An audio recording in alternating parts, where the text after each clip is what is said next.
KSFക്ക് laptop വാങ്ങാൻ വേണ്ടിയിട്ട് കൊടുത്തത് 81.43 കോടി രൂപയാണ്. എനിക്കത് മനസ്സിലായിട്ടില്ല ഇതെന്താ സംഭവം എന്നുള്ള കാര്യം. ഇത് എന്റെ അറിവില്ലായ്മയായിരിക്കാം, എന്റെ തെറ്റായിരിക്കാം. 81.43 കോടി രൂപ KSFക്ക് മുഖ്യമന്ത്രിയുടെ ദുരിതാശ്വാസ നിധിയിൽ നിന്ന് കൊടുത്തതായിട്ട് വെബ്സൈറ്റിൽ കാണിക്കുന്നു. ഇത് എന്ത് അടിസ്ഥാനത്തിലാണ്? KSFയുടെ കാര്യം സോഷ്യൽ മീഡിയ വഴി നടക്കുന്ന ഒരു വ്യാജ പ്രചരണമാണ്. CMDRFിൽ നിന്നും KSFക്ക് ലാപ്ടോപ്പ് വാങ്ങാൻ 81.43 ലക്ഷം രൂപ അനുവദിച്ചു വന്നത്. ഈ പ്രചരണം പല രീതിയിലാണ് സോഷ്യൽ മീഡിയയിൽ നടക്കുന്നത്. ഇത് തീർത്തും തെറ്റായതും ജനങ്ങളെ തെറ്റിദ്ധരിപ്പിക്കാൻ വേണ്ടി ബോധപൂർവം നടത്തുന്നതുമായ പ്രചരണമാണ്.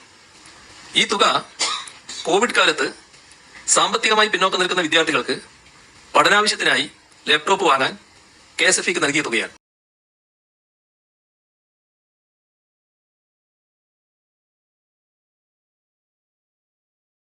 അപ്പോൾ നമ്മൾ എവിടെയാണ് തുടങ്ങിയത്? മുഖ്യമന്ത്രിയുടെ ദുരിതാശ്വാസ നിധി വഴിവിട്ട രീതിയിൽ ചിലവഴിച്ചിട്ടുണ്ടോ ഇല്ലയോ എന്നതായിരുന്നു പ്രധാനപ്പെട്ട ചോദ്യം.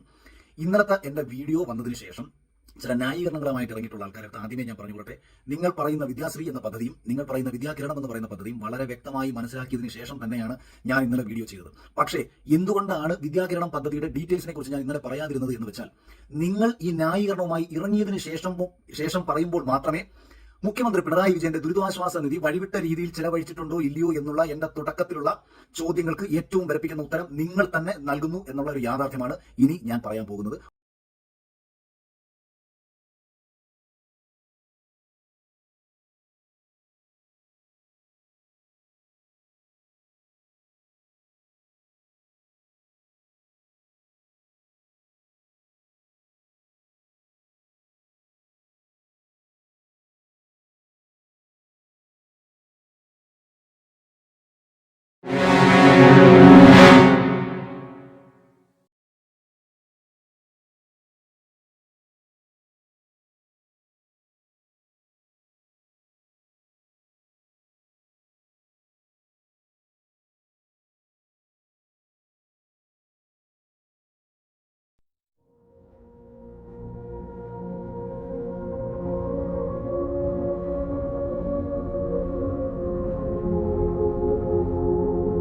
ഇത് ദുരിതാശ്വാസ നിധിക്കെതിരെയുള്ള ഒരു വീഡിയോ അല്ല.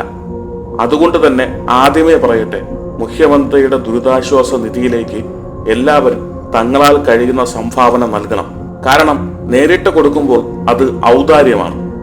നമ്മുടെ സാമൂഹ്യ ചുറ്റുപാടിൽ സംഭവിച്ച ദുരന്തത്തിൽ നിന്ന് നാടിനെയും സഹജീവികളെയും കരകയറ്റാൻ നമ്മൾ സർക്കാരിന്റെ ഇടനിലയിൽ തന്നെയാണ് നമ്മുടെ സഹായഹസ്തങ്ങൾ നീട്ടേണ്ടത്.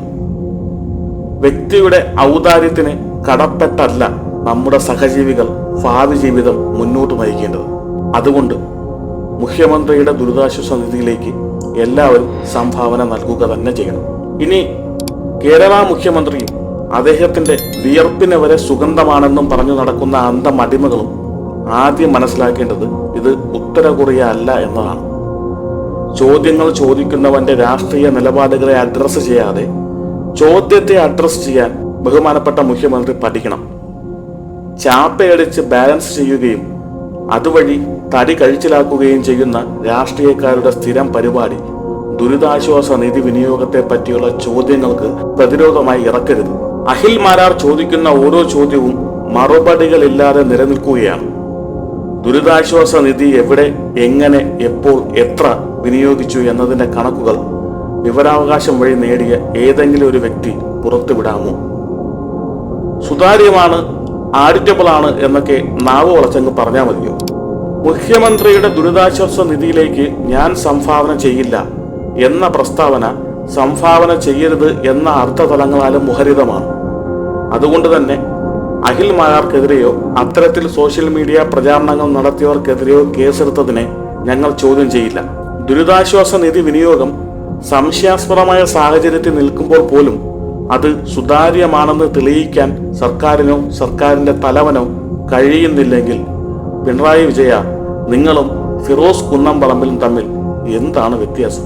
വിഡ്ഢികളായ സംഖ്യകൾ മുൻപ് വ്യാപകമായി പറഞ്ഞു നടന്ന ഒരു കാര്യമുണ്ട്. അയ്യപ്പ ശാപമാണ് കേരളത്തിലെ ദുരിതങ്ങൾക്ക് കാരണമെന്ന്. ആ വിഡ്ഢികൾ പറയുന്നത് പ്രകാരം വിലയിരുത്തിയാൽ ഉർവശി ശാപം ഉപകാരം എന്ന പോലെ അയ്യപ്പ ശാപം അനുഗ്രഹമായി മാറിയ ഏക വ്യക്തി നിങ്ങളായിരിക്കും പിണറായി വിജയ. അഖിൽ മാരാർ എന്ന വ്യക്തിയുടെ രാഷ്ട്രീയ നിലപാടുകൾ മാറ്റിവെക്കൂ. അദ്ദേഹം ചോദിച്ച ചോദ്യങ്ങൾക്കെല്ലാം നിങ്ങൾ പച്ച നുണയാണ് പറയുന്നതെന്ന് സ്വബോധമുള്ളവർക്ക് മനസ്സിലാകും. ദയവായി അന്തമടിമകൾ കമന്റ് ബോക്സ് നിറങ്ങി കരയരുത്.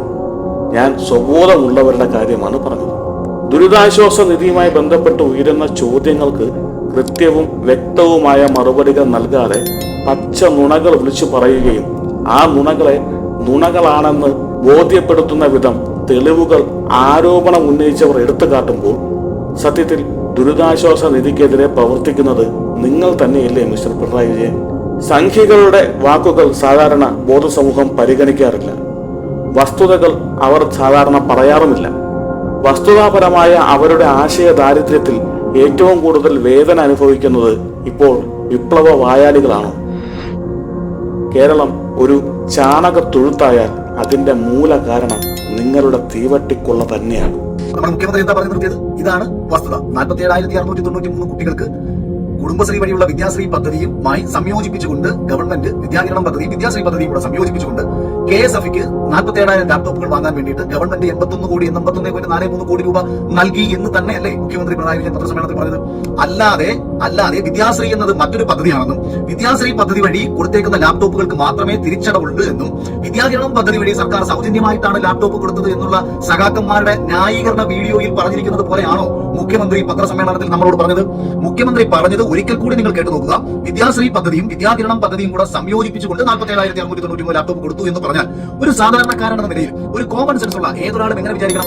വിദ്യാകിരണം പദ്ധതി വഴിയും ചിലപ്പോൾ ഒരു 10,000-20,000 ലാപ്ടോപ്പ് കൊടുത്തിട്ടുണ്ടായിരിക്കും, വിദ്യാശ്രീ പദ്ധതി വഴിയും ലാപ്ടോപ്പ് കൊടുത്തിട്ടുണ്ടായിരിക്കും. ഇതിന്റെ രണ്ടിന്റെയും തുക ഗവൺമെന്റ് തന്നെ KSFക്ക് കൊടുത്തതാണെന്നല്ലേ വിചാരിക്കത്തുള്ളൂ. അതുകൊണ്ടാണ് ഞാൻ KSFയുടെ മാനേജിംഗ് ഡയറക്ടറെ ഇന്നലെ വിളിച്ച് സംസാരിച്ചതും മാനേജിംഗ് ഡയറക്ടർ PA എന്നോട് വിദ്യാശ്രീ പദ്ധതിക്ക് ഗവൺമെന്റ് പണമൊന്നും നൽകിയിരുന്നില്ല എന്ന് പറഞ്ഞതും. പിന്നീട് ഞാൻ ഇതിനെക്കുറിച്ച് വിശദമായി പഠിച്ചു. ഇനി അങ്ങോട്ട് പറയുന്ന കാര്യങ്ങൾ പ്രിയപ്പെട്ട പ്രതിപക്ഷ നേതാക്കന്മാരെ, പ്രിയപ്പെട്ട മുഖ്യധാര മാധ്യമങ്ങളെ, നിങ്ങൾ വളരെ കൃത്യമായിട്ട് മനസ്സിലാക്കിയിട്ട് ഈ വിഷയത്തിൽ ഉള്ള സത്യാവസ്ഥ പുറത്തുകൊണ്ടുവരാൻ ശ്രമിക്കണം.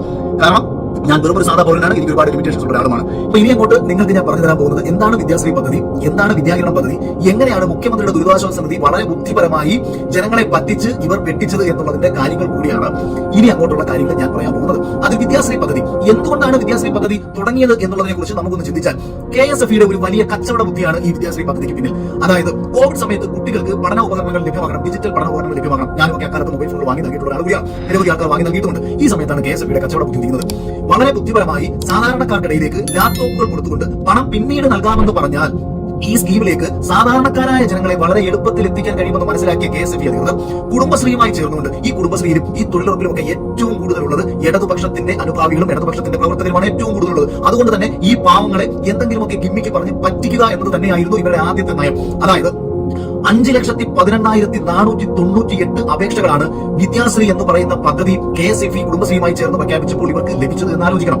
5,14,498 ലാപ്ടോപ്പുകൾ ഒരുമിച്ച് പർച്ചേസ് ചെയ്യാൻ കഴിഞ്ഞാൽ, അതായത് നിങ്ങൾ ഏതൊരു ഇലക്ട്രോണിക്സ് ഡിസ്ട്രിബ്യൂട്ടറോട് പോയി നിങ്ങൾ ചോദിച്ചു നോക്കൂ, കുറഞ്ഞത് 100 പർച്ചേസിന് 100 പ്രോഡക്റ്റുകൾ ഒരുമിച്ച് പർച്ചേസ് ചെയ്യുകയും ലിക്വിഡായിട്ട് പൈസ കൊടുക്കുകയും ചെയ്താൽ ഒരു 50% താഴെ ഇത് ലഭിക്കുകയും. ഇപ്പൊ ആലിബാബ എന്ന് പറയുന്ന സൈറ്റിൽ നിന്ന് നിങ്ങൾ ഓർഡർ ചെയ്താൽ 100 ഫോൺ ഓർഡർ ചെയ്ത് കഴിഞ്ഞാൽ അതിന്റെ ഒരു 60% റിഡക്ഷൻ നിങ്ങൾക്ക് ഫോണുകൾ ലഭിക്കും. അപ്പൊ KSFയുടെ ബുദ്ധി ആലോചിക്കണം. ഇത്രയും അപേക്ഷ വരുന്നു എന്ന് കണ്ട ഘട്ടത്തിൽ ഇത്രയും ലാപ്ടോപ്പുകൾ മേടിച്ചു കൊടുത്താൽ ഒരു ലാപ്ടോപ്പിന്റെ പുറത്ത് 10,000 രൂപയുടെ ഒരു ലാഭം KSFയിലേക്ക് വളരെ എളുപ്പത്തിൽ എത്തിക്കാൻ കഴിയും. പക്ഷെ മാസം പൈസ അടച്ച് തീർത്തുള്ളൂ, പതുക്കെ കിട്ടത്തുള്ളൂ. പക്ഷേ മിനിമം 10,000 രൂപയുടെ ഒരു ലാഭം ഒരു ലാപ്ടോപ്പിൽ ഇവർക്ക് പറ്റും. കാരണം 20,000 രൂപ വരുന്ന ലാപ്ടോപ്പ് പുല്ലുപോലെ 10,000 രൂപയ്ക്ക് കൊടുക്കാൻ കമ്പനികൾ തയ്യാറാവും. അപ്പോൾ ചുരുക്കത്തിൽ 5 ലക്ഷം × 10,000 എന്ന് പറഞ്ഞാൽ